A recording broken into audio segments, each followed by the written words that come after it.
देश दुनिया की रखी खबर, हर रोज हर शाम कानों कान सुनते रहें द लेंस पॉडकास्ट। रही अपडेट लेंस के साथ। नमस्कार, आज तारीख है 19 मार्च दिन गुरुवार। मैं हूं अरुण पांडे। आप सुन रहे हैं द लेंस का न्यूज पॉडकास्ट राउंड अप, जहां होंगी खबरें देश दुनिया की और आखिर में होती है खबर खास। पश्चिम एशिया में जारी तनाव के बीच इजराइल ने ईरान के दक्षिणी तट पर स्थित साउथ पार्स प्राकृतिक गैस क्षेत्र पर हमला कर दिया। यह दुनिया का सबसे बड़ा प्राकृतिक गैस भंडार है, जो ईरान और कतर दोनों देशों के बीच साझा करता है। ईरानी राज्य मीडिया के अनुसार हमले में अहलुयेह तट पर रिफाइनरी सुविधाओं को निशाना बनाया गया, जिसके बाद वहां आग लग गई। हालांकि इस हमले में कोई हताहत नहीं हुआ और बाद में आग पर काबू पा लिया गया। उधर इजरायली अधिकारियों ने मीडिया में पुष्टि की कि इजरायली वायुसेना ने हमला किया। हालांकि इजराइल के ओर से कोई औपचारिक बयान अभी तक जारी नहीं किया गया, लेकिन सूत्रों ने इसे अमेरिका के साथ समन्वय में किया गया हमला बताया है। इस हमले के जवाब में ईरान ने खाड़ी क्षेत्र के ऊर्जा केंद्रों पर हमले तेज कर दिए, जिनमें कतर के रास लाफान LNG प्लांट सहित सऊदी अरब, UAE और अन्य देशों की सुविधाएं शामिल हैं। पूरा क्षेत्र अब व्यापक ऊर्जा संघर्ष के कगार पर खड़ा है। ईरान के राष्ट्रपति मसूद पेजेश्कियान ने एक्स पर एक पोस्ट में लिखा, ऊर्जा बुनियादी ढांचे पर हमले अमेरिका, इजराइल और उनके सहयोगियों को कोई लाभ नहीं पहुंचाएंगे। ईरानी सेना ने चेतावनी दी है कि सऊदी अरब के तेल सुविधाओं पर अगले कुछ घंटों में हमले तेज किए जाएंगे। ईरान ने पहले ही कतर की रास लाफान सुविधा पर जवाबी हमला किया है। इस बीच सबसे चौंकाने वाला बयान अमेरिका के राष्ट्रपति डोनाल्ड ट्रंप का आया, जिसमें उन्होंने कहा कि अमेरिका को इस हमले की कोई जानकारी नहीं थी और कतर इससे बिल्कुल अनभिज्ञ था। ट्रंप ने इजराइल से कहा है कि साउथ पर्स पर और कोई हमला न किया जाए। साथ ही चेतावनी दी कि अगर ईरान कतर की ऊर्जा सुविधाओं पर हमले जारी रखेगा तो अमेरिका खुद साउथ पार्स गैस फील्ड को पूरी तरह उड़ा देगा। गौरतलब है कि साउथ पार्स ईरान की ऊर्जा आपूर्ति का लगभग 70% हिस्सा मुहैया कराता है। हमले के बाद तेल और गैस की कीमतें आसमान छू रही हैं। ब्रेंट क्रूड $115 प्रति बैरल के करीब पहुंच गया है, जबकि यूरोप में गैस की कीमतें 7% तक बढ़ गई हैं।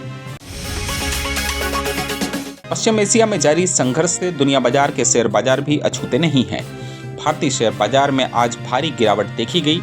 BSE सेंसेक्स 2496.89 अंक यानी 3.26% टूटकर 74,207.24 पर बंद हुआ।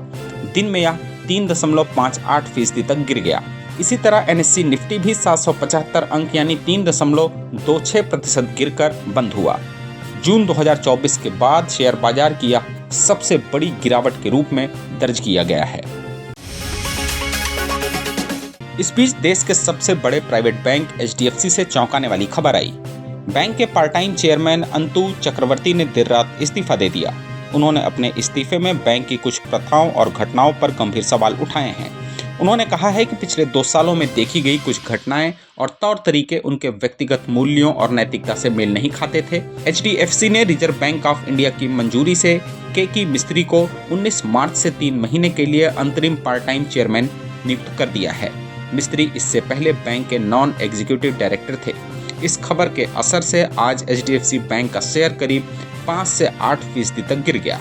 वहीं HDFC बैंक ने साफ किया कि इस्तीफे के अलावा कोई अन्य बड़ी वजह नहीं है और बैंक में मजबूत गवर्नेंस बरकरार है। अब खबर असम विधानसभा चुनाव से जुड़ी। 9 अप्रैल को होने वाले विधानसभा चुनाव के लिए बीजेपी ने उम्मीदवारों की पूरी सूची एक साथ जारी कर दी। पार्टी कुल 89 सीटों पर चुनाव लड़ेगी, जिसमें से 88 उम्मीदवारों की सूची पहले घोषित हुई और अंतिम नाम भी अब शामिल कर लिया गया है। CM हिमंता बिस्वा शर्मा खुद अपनी पुरानी सीट जालुकबारी से चुनाव लड़ेंगे। एक बड़ा राजनीतिक बदलाव यह है कि कांग्रेस से इस्तीफा देकर बीजेपी में शामिल हुए लोकसभा सांसद प्रद्युत बोरदोलोई को प्रतिष्ठित दिसपुर सीट से उम्मीदवार बनाया गया है। बोरदोलोई ने मंगलवार को कांग्रेस से इस्तीफा दिया था और बुधवार को हिमंता बिस्वा शर्मा की मौजूदगी में बीजेपी ज्वाइन की। सूची में कई पुराने विधायकों को दोबारा टिकट मिला है। साथ ही कुछ नए और युवा चेहरे भी शामिल किए गए हैं। कुछ प्रमुख नामों में अश्विनी राय सरकार गोलगंज से, उत्तम प्रसाद धुबरी सीट से, माधवी दास बीर सिंह जारुआ से और विजय मालकर रामकृष्ण नगर से शामिल हैं। बीजेपी ने सहयोगी दलों एलजेपी के लिए 26 और पीपीएफ के लिए 11 सीटें छोड़ी हैं। राज्य में विधानसभा की कुल 126 सीटें हैं। उधर केंद्र सरकार ने छत्तीसगढ़ कैडर के 2016 बैच के वरिष्ठ आईएएस अधिकारी डॉक्टर रवि मित्तल को एक महत्वपूर्ण जिम्मेदारी सौंपी है। उन्हें प्रधानमंत्री कार्यालय में उपसचिव के पद पर प्रतिनियुक्ति पर नियुक्ति किया गया है। मंत्रिमंडल की नियुक्ति समिति ने इसकी मंजूरी प्रदान की। यह नियुक्ति डॉक्टर मित्तल के कार्यभार ग्रहण करने की तिथि से 4 साल की अवधि के लिए प्रभावी होगी, या जब तक कोई नया आदेश नहीं जारी होता। फिलहाल डॉक्टर रवि मित्तल छत्तीसगढ़ में जनसंपर्क आयुक्त के पद पर तैनात हैं और मुख्यमंत्री सचिवालय में संयुक्त सचिव की अतिरिक्त जिम्मेदारी भी निभा रहे हैं।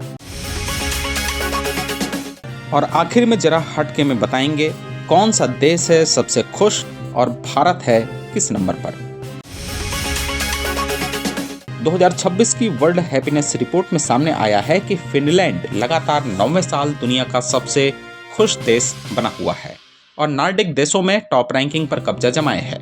रिपोर्ट के मुताबिक अमेरिका, कनाडा, ऑस्ट्रेलिया और न्यूजीलैंड जैसे अंग्रेजी बोलने वाले देशों में 25 साल से कम उम्र के युवाओं की जीवन संतुष्टि पिछले 10 सालों में तेजी से घटी है। खासकर किशोर लड़कियों में यह गिरावट चिंताजनक है। कारण बताया गया कि भारी सोशल मीडिया इस्तेमाल, ज़्यादा समय स्क्रॉल करने से युवाओं का मानसिक स्वास्थ्य प्रभावित हो रहा है, खासकर इमेज बेस्ड प्लेटफॉर्म और इन्फ्लुएंसर की वजह से। ये रिपोर्ट कहती है कि दिन में 7 घंटे से ज़्यादा सोशल मीडिया यूज करने वाले कम खुश रहते हैं, जबकि सोशल मीडिया का इस्तेमाल 1 घंटे से कम करने वाले ज़्यादा संतुष्ट पाए गए। कई युवा चाहते हैं कि सोशल मीडिया ही ना हो, लेकिन दूसरों के इस्तेमाल की वजह से उन्हें भी यूज करना पड़ता है। अब बात करें भारत की,